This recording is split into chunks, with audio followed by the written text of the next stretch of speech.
Hari itu sebenarnya tidak ada niat untuk berdebat. Kita datang ke orang tua dengan hati yang sudah mantap, membawa satu niat yang menurut kita baik, ingin menikah. Bukan karena terburu-buru, bukan karena ikut-ikutan, tapi karena merasa sudah menemukan seseorang yang ingin kita jaga seumur hidup. Dengan suara pelan dan penuh harap, kita menyampaikan keinginan itu, berharap orang tua bisa melihat keseriusan di balik kata-kata kita. Namun suasana langsung berubah saat status calon pasangan disebutkan, seorang janda. Wajah orang tua yang semula tenang mendadak kaku. Ada keheningan panjang sebelum akhirnya penolakan itu keluar, pelan tapi tegas. Bukan bentakan, bukan amarah, tapi kata-kata yang justru lebih menusuk karena keluar dari rasa khawatir. Mereka mulai berbicara tentang masa depan, tentang tanggung jawab yang berat, tentang omongan orang, tentang hidup yang menurut mereka tidak akan semudah yang kita bayangkan. Di titik itu, dada terasa sesak. Kita ingin menjelaskan, ingin membela, ingin berkata bahwa cinta ini bukan main-main. Tapi semakin kita ingin bicara, semakin terasa bahwa kata-kata tidak akan langsung didengar. Orang tua berbicara bukan dari sudut pandang kita, tapi dari pengalaman hidup mereka yang panjang. Pengalaman jatuh bangun, kegagalan, dan luka yang tidak ingin mereka lihat terulang pada anaknya sendiri. Penolakan itu bukan berarti mereka tidak menyayangi kita. Justru karena terlalu sayang, mereka takut kita salah melangkah. Mereka takut kita menanggung beban yang menurut mereka tidak seharusnya kita pikul. Dan meski hati terasa sakit, disitulah kita mulai belajar satu hal penting. Tidak semua penolakan lahir dari kebencian. Sebagian lahir dari cinta yang terlalu khawatir. Kita pulang hari itu dengan langkah yang berat. Bukan karena niat kita salah, tapi karena kenyataan bahwa niat baik pun tidak selalu langsung diterima. Scene ini bukan tentang kegagalan, tapi tentang awal ujian kesabaran, kedewasaan, dan cara kita menghargai orang tua meski keinginan kita belum sejalan dengan mereka. Setelah percakapan itu berakhir, orang tua tidak langsung merasa lega. Justru sebaliknya, pikiran mereka terus berjalan. Di balik penolakan yang mereka sampaikan, ada kegelisahan yang tidak mereka ucapkan sepenuhnya. Mereka duduk diam, saling bertukar pandang, memikirkan masa depan anaknya dengan cara mereka sendiri. Cara orang tua yang telah melewati banyak pahit manis kehidupan. Bagi mereka, status janda bukan sekadar kata. Di sana ada cerita masa lalu, ada kemungkinan luka yang belum sembuh. Ada anak yang perlu diperhatikan, dan ada tanggung jawab yang tidak ringan. Mereka membayangkan anaknya harus berbagi perhatian, berbagi waktu, dan mungkin mengorbankan banyak hal yang seharusnya bisa dinikmati di usia muda. Semua itu membuat mereka takut. Orang tua juga hidup di tengah masyarakat. Mereka tahu betul bagaimana lidah orang bisa lebih tajam dari pisau. Bukan karena mereka ingin menuruti omongan tetangga, tapi karena mereka tahu tekanan sosial itu nyata. Mereka takut anaknya menjadi bahan perbincangan, disudutkan, atau dipandang sebelah mata. Dalam benak mereka, pernikahan seharusnya membawa ketenangan, bukan beban tambahan. Di sisi lain, ada rasa gagal yang diam-diam mereka simpan. Sebagai orang tua, mereka merasa bertanggung jawab penuh atas kebahagiaan anaknya. Ketika anak memilih jalan yang menurut mereka beresiko, muncul perasaan takut. Apakah kami gagal membimbing? Apakah kami kurang mengarahkan? Pertanyaan-pertanyaan itu tidak pernah terucap, tapi berat di hati. Mereka tidak melihat hubungan itu dari sisi cinta seperti yang kita rasakan. Mereka melihatnya dari sisi perlindungan. Bagi orang tua, tugas utama bukan membuat anak jatuh cinta, tapi memastikan anaknya aman, cukup, dan tidak menyesal di kemudian hari. Itulah mengapa penolakan mereka terdengar kaku dan dingin, padahal sebenarnya penuh kecemasan. Di scene ini, kita mulai sadar bahwa masalahnya bukan sekadar tidak direstui. Masalahnya adalah perbedaan sudut pandang antara hati anak dan rasa takut orang tua. Dan sebelum kita berharap restu, kita harus lebih dulu memahami ketakutan itu, bukan melawannya. Hari-hari setelah penolakan itu bukan hari yang mudah. Ada rasa kecewa yang sering datang tiba-tiba, ada amarah yang ingin keluar, dan ada keinginan kuat untuk membuktikan bahwa orang tua salah. Tapi justru di fase inilah kita diuji. Bukan tentang seberapa keras kita memperjuangkan cinta, tapi seberapa dewasa cara kita menyikapinya. Kita mulai belajar menahan diri, tidak lagi membahas pernikahan setiap hari, tidak mengungkit penolakan di setiap percakapan. Bukan karena menyerah, tapi karena sadar, hati yang sedang tertutup tidak bisa dipaksa untuk terbuka. Semakin ditekan, semakin menjauh. Maka kita memilih diam yang bijak, bukan diam yang marah. Setiap kali emosi naik, kita ingat satu hal penting. Orang tua bukan musuh, mereka hanya sedang takut. Jika kita melawan dengan nada tinggi, yang mereka dengar bukan niat baik kita, tapi pembangkangan. Maka kita memilih tetap sopan, tetap menghormati, meski di dalam hati sedang berperang dengan perasaan sendiri. Di hadapan pasangan, kita juga jujur.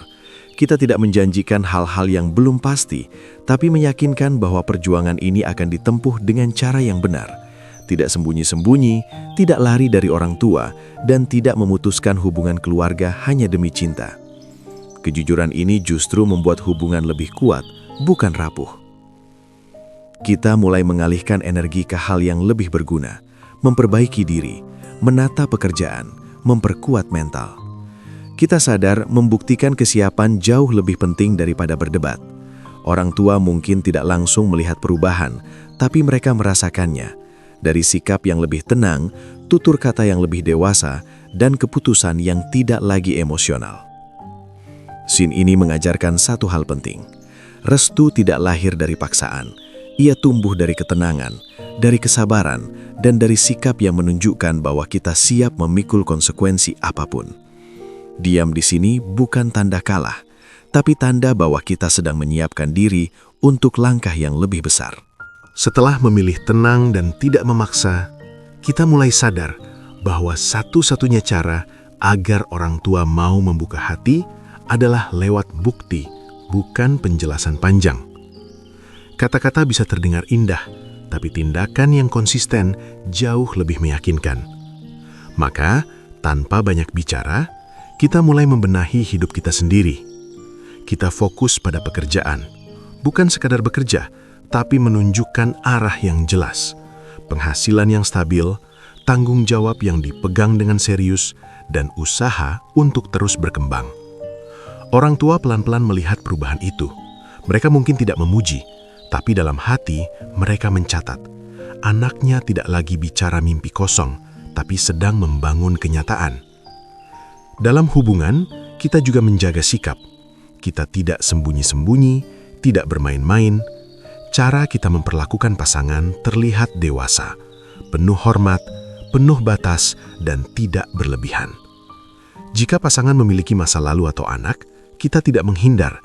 Kita belajar hadir dengan sikap siap, bukan pura-pura kuat. Sikap inilah yang mulai mengubah pandangan orang tua. Ini bukan cinta buta. Ini tanggung jawab. Kita juga mulai berbicara tentang rencana hidup, bukan dengan emosi, tapi dengan kepala dingin. Tentang tempat tinggal, pembagian peran, keuangan, dan bagaimana membangun keluarga yang sehat. Bukan untuk berdebat, tapi untuk menunjukkan bahwa semua sudah dipikirkan, bukan sekadar nekat. Di rumah, sikap kita berubah. Lebih peduli, lebih membantu, lebih bisa diandalkan. Orang tua merasakan perbedaan itu dalam hal-hal kecil. Kita lebih sabar, lebih matang, dan lebih tenang menghadapi masalah. Tanpa sadar, kepercayaan yang sempat goyah mulai tumbuh kembali. Scene ini menegaskan satu hal penting. Orang tua tidak butuh diyakinkan dengan kata-kata manis. Mereka butuh melihat bahwa anaknya siap berdiri di atas kakinya sendiri. Dan saat kesiapan itu terlihat nyata, penolakan perlahan berubah menjadi pertimbangan. Setelah berbagai usaha dilakukan dengan sabar dan konsisten, kita mulai menyadari satu hal penting. Tidak semua pesan harus disampaikan langsung oleh kita. Ada kalanya suara anak sulit didengar bukan karena salah, tapi karena terlalu dekat. Di titik inilah peran orang ketiga menjadi jembatan yang menenangkan. Kita memilih orang yang tepat, bukan sembarang orang, Seseorang yang dihormati orang tua, yang ucapannya tenang dan tidak memihak secara buta. Bisa seorang ustadz, tokoh keluarga, paman, bibi, atau saudara yang lebih dewasa.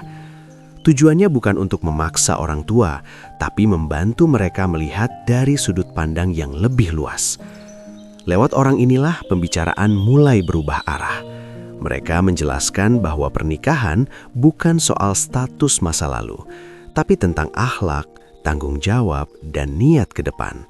Bahwa janda bukan berarti masalah, dan masa lalu bukan penentu kegagalan masa depan. Semua disampaikan dengan bahasa yang halus, tanpa menyalahkan siapapun. Pendekatan agama juga mulai menyentuh hati orang tua, tentang bagaimana menikah adalah ibadah, tentang kewajiban orang tua mengarahkan, bukan menghalangi, dan tentang pentingnya mendoakan, bukan hanya mencemaskan. Kata-kata itu tidak langsung mengubah keputusan, tapi mengubah cara berpikir. Orang tua mulai lebih banyak diam, bukan karena marah, tapi karena merenung. Mereka mulai bertanya, mulai menimbang, dan mulai melihat bahwa penolakan keras mungkin bukan jalan terbaik. Di titik ini, tembok yang sebelumnya kokoh mulai retak, walau belum runtuh. Scene ini menunjukkan bahwa perjuangan tidak selalu harus keras. Kadang jalan terbaik justru lewat kelembutan, lewat orang-orang yang tepat, dan lewat cara yang tidak melukai siapapun. Dari sinilah harapan restu mulai tumbuh, pelan tapi nyata. Waktu berjalan, dan ternyata perubahan tidak datang secepat yang diharapkan. Tidak ada kata iya yang langsung terdengar. Tidak juga penolakan keras seperti sebelumnya. Yang ada hanyalah jeda panjang. Dan justru jeda inilah ujian sebenarnya. Di fase ini, banyak orang menyerah. Bukan karena tidak mampu, tapi karena lelah menunggu. Hari demi hari kita jalani dengan sikap yang sama. Tetap hormat, tetap sopan, dan tidak berubah. Meski respons orang tua belum pasti. Kita tidak kembali memaksa, tidak mengungkit pembicaraan lama, dan tidak memainkan perasaan.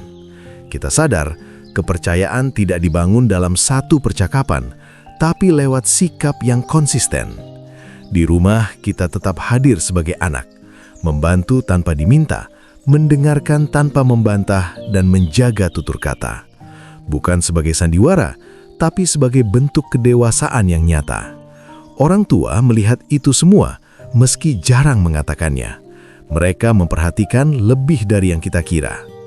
Di saat yang sama, kita juga diuji oleh lingkungan. Ada pertanyaan yang menyudutkan, ada komentar yang melelahkan, bahkan ada yang meragukan pilihan kita. Tapi kita memilih diam dan fokus. Kita tahu, jika kita goyah, orang tua akan semakin ragu. Maka kita berdiri teguh, tanpa menjadi keras. Dalam doa-doa yang panjang, kita mulai menyerahkan sebagian beban itu kepada Tuhan. Bukan berarti pasrah tanpa usaha, tapi menerima bahwa ada hal-hal yang tidak bisa dipercepat. Kesabaran ini bukan tentang menunggu tanpa arah, tapi tentang tetap berjalan lurus, meski jalannya pelan. Scene ini mengajarkan satu hal besar. Konsistensi adalah bahasa yang paling dipercaya orang tua.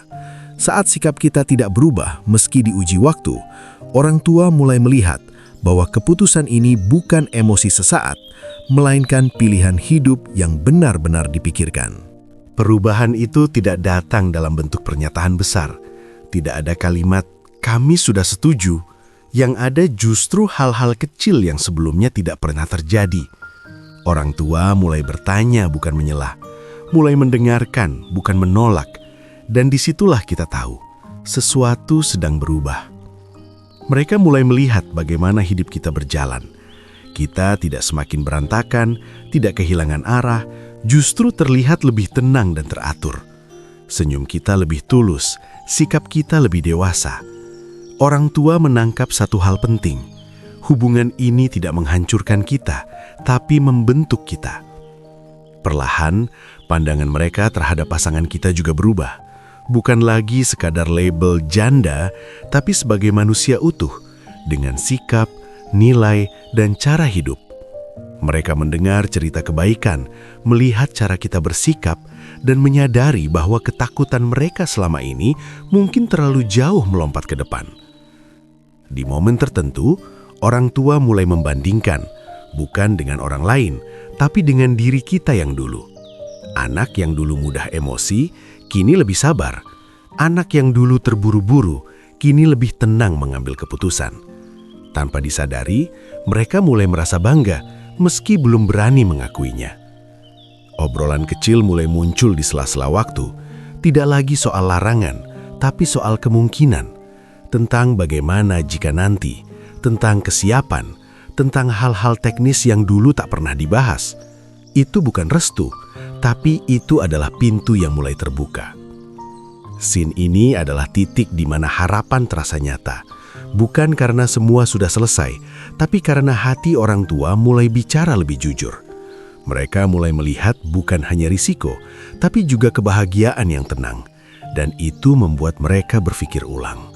Restu itu akhirnya datang bukan dalam suasana yang dramatis, bukan pula lewat air mata atau perdebatan panjang. Ia datang dengan tenang, seperti pagi yang pelan-pelan terang setelah malam yang panjang. Orang tua memanggil kita duduk, berbicara dengan suara yang tidak lagi berat, tidak lagi penuh penolakan. Mereka tidak berkata bahwa semua ketakutan sudah hilang, tapi mereka berkata satu hal yang paling penting. Mereka percaya bahwa kita sudah cukup dewasa untuk memilih, cukup kuat untuk bertanggung jawab, dan cukup bijak untuk menjalani konsekuensi dari keputusan ini. Kepercayaan itulah yang akhirnya mengalahkan rasa takut. Orang tua menyampaikan pesan yang sederhana, tapi dalam. Mereka meminta kita tetap rendah hati, tetap menjaga keluarga, dan tidak melupakan nasihat. Bukan sebagai syarat, tapi sebagai doa. Di titik itu, kita sadar bahwa yang mereka lepaskan bukan kendali, tapi kekhawatiran yang selama ini mereka simpan. Restu itu tidak datang karena kita memaksa, bukan karena orang tua kalah argumen. Restu itu hadir karena mereka melihat proses, kesabaran, perubahan, dan konsistensi yang tidak goyah oleh waktu. Mereka yakin pernikahan ini bukan pelarian, tapi perjalanan yang siap dijalani. Kita menunduk, mencium tangan mereka dengan hati yang penuh rasa syukur, bukan hanya karena cinta kita diterima, tapi karena hubungan kita dengan orang tua tetap utuh.